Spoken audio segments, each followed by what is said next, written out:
Hi students, in this screencast I'm going to teach you how to add in your database citations into your works cited page. Now unfortunately we are unable to use the EasyBib add-on like we did for our book citations because it won't correctly cite our database entries. So what we're going to do here is we are just going to copy and paste them from our articles. There are two things you need to remember though. One is that all of your citations need to be in alphabetical order by the first word in the citation. And we can see that that's the case here. We have Barter, Frey, and Reese. The other thing that you need to remember is that when entries are longer than one line, the first line is not indented, but each line after the first line will be indented.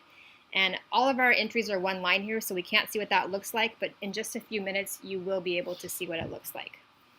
So I actually saved my database articles in a folder, and I can access them right here under Student Resources. I'm going to start with this ABC Clio one. I have it open over here.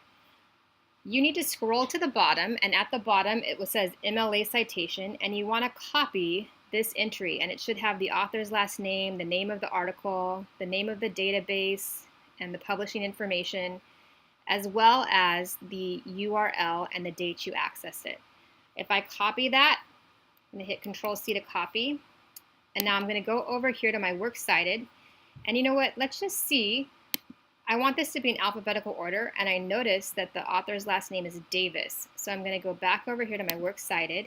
And here I can tell that it's going to go after Barter, but before Frey, because the last name is Davis. So I'm going to take my cursor and I'll just hit enter. And now I'm going to do Control-V to paste it.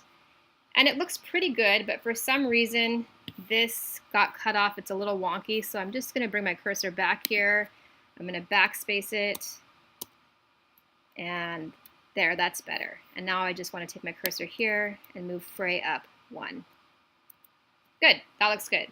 All right, let's do one more. So I'm going to go back to my Student Resources articles over here that are open, and I'll click a different one. If I scroll to the bottom, the citation information will be in this one as well, so I need to scroll all the way to the bottom. And then for the Gale resources, it says source citation, and this is what I want. Now you can see that there is no author listed for this one, but it has the same information. It's the name of the article. This one actually came from a book, and so it has the book's name and what volume it is, and the name of the database, the URL, and the date that I accessed it. So I want to copy this whole thing. And again, I want to pay attention to where it's going to fit into my works cited. I see that it's called the Viking Raids. When we alphabetize, we never include the, so we're going to start with V where it says Viking. I'm going to go back to my works cited, and it's going to go after Rees. So I'm going to hit enter, and then I'm going to do Control-V to paste it in. And look at, this is not the right format. It's all indented and it's not double spaced. I want it double spaced. I want it the second and third and fourth lines to be indented.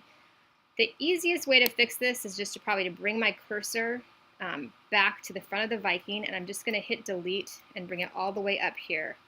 And then once I have it so that it's in one line with my previous entry, I hit enter. And it should theoretically do the formatting correctly, but it did not. So now, this is a little tricky. I want to make this part hanging indentation. And the way that I do that is I use these tabs up here. I can move these tabs over. That's going to bring that line over. What I want to do is I want to move just this bottom part over. So I'm going to use the second one. I'm going to move it over like that.